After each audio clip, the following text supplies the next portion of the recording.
오늘 우리가 읽은 이 요한계시록 13장의 내용에서는 바다에서 나오는 짐승이 있고 땅에서 올라오는 짐승이 있습니다. 이 두 짐승은 용의 동맹자들입니다. 우리가 어제 읽었던 12장 17절 말씀에 보니까 용이 여자에게 분노하여 돌아가서 그 여자의 남은 자손 곧 하나님의 계명을 지키며 예수의 증거를 가진 자들로 더불어 싸우려고 바다 모래 위에 서 있더라. 13장 1절부터 8절 내용까지 보게 되면 바다에서 한 짐승이 나오는 겁니다. 뿔이 열이요 머리가 7이라 그 뿔에는 10 왕관이 있고 그 머리들에는 신성모독하는 이름들이 있더라. 2절에 내가 본 짐승은 표범과 비슷하고 그 발은 곰의 발 같고 그 입은 사자의 입 같은데 용이 자기의 능력과 보좌와 큰 권세를 그에게 주었더라. 여기서 등장하는 이 짐승에 대한 여러 묘사들을 살펴보면 작은 세력이 아니라 굉장히 큰 세력임을 우리에게 보여주는데, 여기 뿔이 있다라든지 또 왕관을 쓰고 있다든지 이런 표현들은 나라와 권세들을 상징하고 있는 그런 표현들입니다. 그래서 이것들이 하나하나 역사 현실 속에서 무엇일까를 이렇게 따져 들어가게 되면 항상 실수를 하게 돼요. 그러나 분명한 것은 큰 적대 세력을 형성해서 주의 교회, 주의 성도들을 공격하는 일들을 하게 되는데, 그의 모양은 대단히 큰 세력을 가지고 있지만 2절에서 읽은 것과 같이 표범의 모습도 있고 곰의 모습도 있고 사자의 모습도 있다, 이렇게 말합니다. 여러 이런 짐승들의 부분들을 합작해가지고 만들어 놓은 그런 모습입니다. 일종의 모조품이다 이 말이죠. 그러한 세력을 가지고 신성모독을 하는 것입니다. 용이 그에게 그러한 세력을 주었고요. 5절 말씀에 보면 42달 동안 일할 권세를 용이 그 짐승에게 부여합니다. 42달이라고 하는 말 우리가 여러 번 읽어봤죠. 42달이라고 하는 이 기간에는 여러 가지 일들이 벌어지게 되는 것을 말해주는데, 이 42달은 3년 반이라고 하는 시간이고요. 날로 환산하면 1260일이라고 하는 것이고, 다니엘의 예언에 따르면 한때, 두때와 반때, 그래서 이것을 다 같은 의미로 사용하고 있는 표현입니다. 근데 그때 어떤 일들이 있느냐?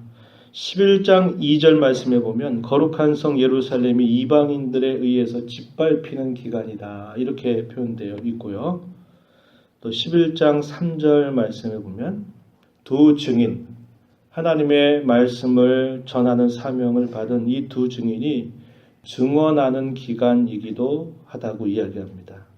12장 6절 말씀에 가보면 교회를 상징하는 여인이 광야에서 용의 공격을 피해 하나님의 보호를 받는 기간이 또 역시 42달이 됩니다.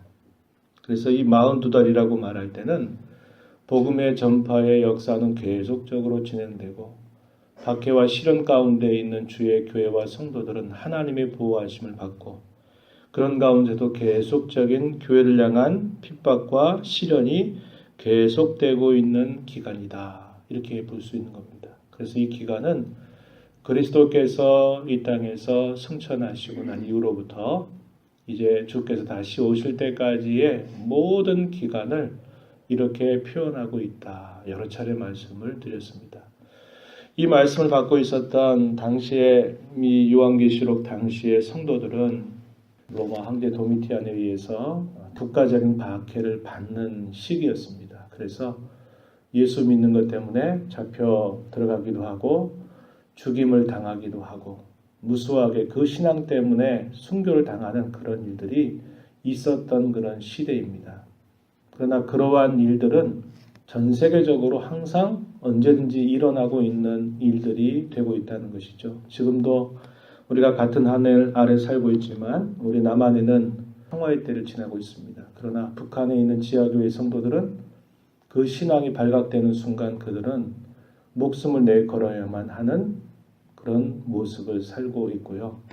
또 중동의 이슬람 국가 가운데 이란이라든지 이런 중동 국가의 복음이 들어가면서 그 복음을 믿는 사람들은 소위 명예살인해가지고 그들의 종교를 따르지 않는 것 때문에 그들을 죽여도 아무런 죄값을 물지 않는 그런 박해를 받고 있는 것입니다.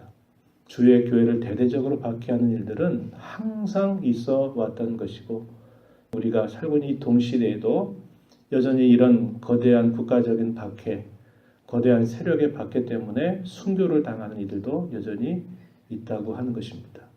물론 이것이 그리스도께서 재림하시기 직전에 더 이것이 분명하게 심화될 수 있다라는 것은 얼마든지 우리가 예측할 수 있는 일이긴 한데 이 말씀을 우리가 읽을 때 이건 먼 미래에 있게 될 일이구나 이렇게 생각하고 우리가 안일한 태도를 가지고 있어서는 안 된다 하는 것을 우리는 기억해야 됩니다.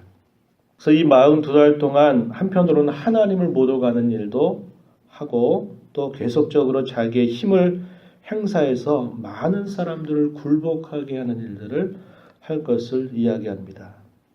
7절 말씀해 보면 성도들과 싸워서 이기게 되고 그 학족속과 백성과 방언과 나라를 다스리는 권세를 그 짐승이 받고는 계속적으로 핍박을 하는 것입니다. 그런 큰 세력 앞에 결국 모든 자들이 그 짐승에게 굴복하게 될 것이다. 그러나 어떤 자들은 그렇지 않다는 겁니까? 어린 양의 생명책에 기록된 자들, 그 짐승에게 경배하지 않을 것이다 라고 말합니다. 그것은 하나님의 보호하심이고요. 하나님께서 그렇게 우리에게 약속하신 말씀의 내용이기 때문에 그러합니다. 로마 당시에 이 박해가 일어나게 된 그 이유가 무엇이었냐면 도미티안이라고 하는 황제가 자기를 신성화합니다. 신성화해서 자기를 경배하게 하는 일을 하는 거죠. 그러니까 당시에 예수 그리스도를 진실하게 믿는 사람들이 그걸 어떻게 고백합니까? 우리의 왕은 오직 주님이시다라고 고백하는 그 신앙 때문에 그것을 안 사람들은 다 그들을 잡아다가 죽이는 일들을 서슴지 않았던 것입니다. 당시 이 로마는 거대하게 국가적인 그런 세력으로 그리스도인들을 박해하는 그런 일을 한 것이죠. 이 당시에는 여기 이 바다에서 올라온 짐승 같은 존재가 당시에는 박해하는 로마 제국이 될 수도 있었던 것입니다. 그것은 당시 로마뿐만 아니라 조금 전 말씀드렸듯이 지금도 과거에도 앞으로도 계속 될 수 있는 그런 박해의 모습이다 이렇게 생각해 볼 수 있어요. 11절부터 18절에 등장하는 또 하나의 환상은 또 하나의 짐승이 나오는데 이번에는 바다가 아니라 땅에서 짐승이 올라옵니다. 그런데 이 짐승의 모습을 묘사해 주는 내용을 보면요. 11절, 12절에 가서 보면은 또 다른 짐승이 땅에서 올라오니 어린 양같이 두 뿔이 있고 용처럼 말을 하더라. 여기서 주목해야 할 표현이 뭐냐면 어린 양 같다 이 말입니다. 어린 양같이 두 뿔이 있는데 말하는 것은 용처럼 말을 한다 그랬고요. 12절에 그가 먼저 나온 짐승의 모든 권세를 그 앞에서 행했다. 바다에서 올라온 짐승이 행했던 모든 권세를 그가 행하고 땅과 땅에 사는 자들을 처음 짐승에게 경배하게 하니 죽게 되었던 상처가 나은 자니라. 14절에 짐승 앞에서 받은 바 이적을 행함으로 땅에 거하는 자들을 미혹하며 땅에 거하는 자들에게 이르기를 칼에 상하였다가 살아난 짐승을 위하여 우상을 만들라. 어린 양 같다. 미혹한다. 이것은 그리스도의 모양을 본뜨고 있는 것입니다. 그런데 실제는 아닌 것이에요.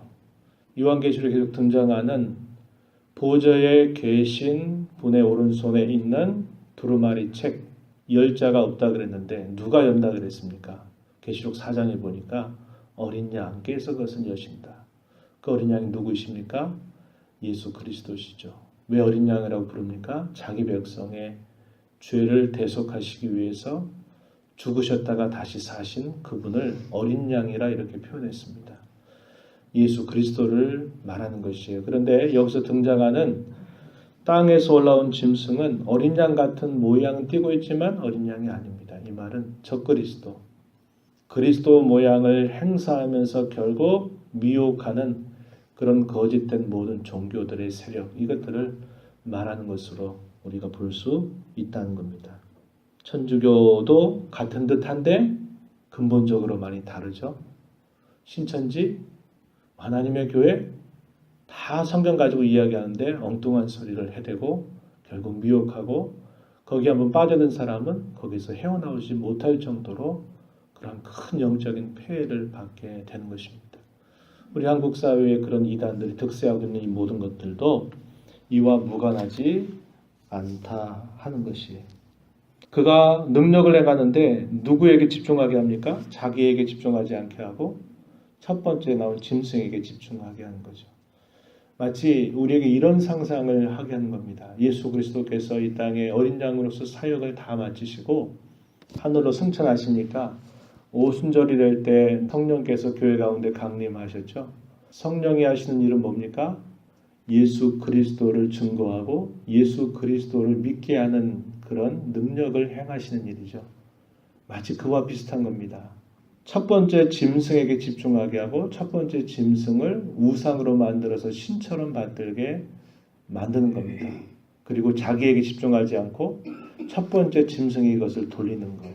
그래서 이런 비슷한 유사한 이런 형태들이 나타나는 것을 이야기해주고 있습니다.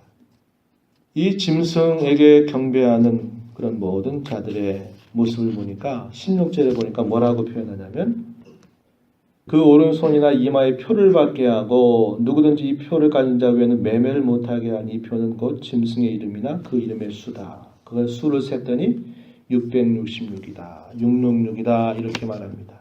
666이라고 하는 것, 이마에 표를 받거나 오른손에 그 표를 받게 하는 것, 앞에서 우리가 계속 입맞은 자 이야기했었죠. 그게 뭘 말합니까? 하나님의 택하신 백성들, 그리스도의 교회에 속해 있는 진실한 신자들에게 어린 양의 이름이 있고 아버지의 이름이 그 이마에 있다. 그리고 입맞은 자들이라고 하고 표현하죠.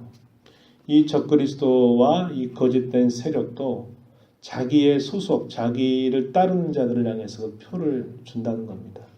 그래서 그들을 지배하고 마침내 그들을 지옥의 구렁텅이로 끌고 가는 그러한 자들을 두고 이렇게 말하는 거예요.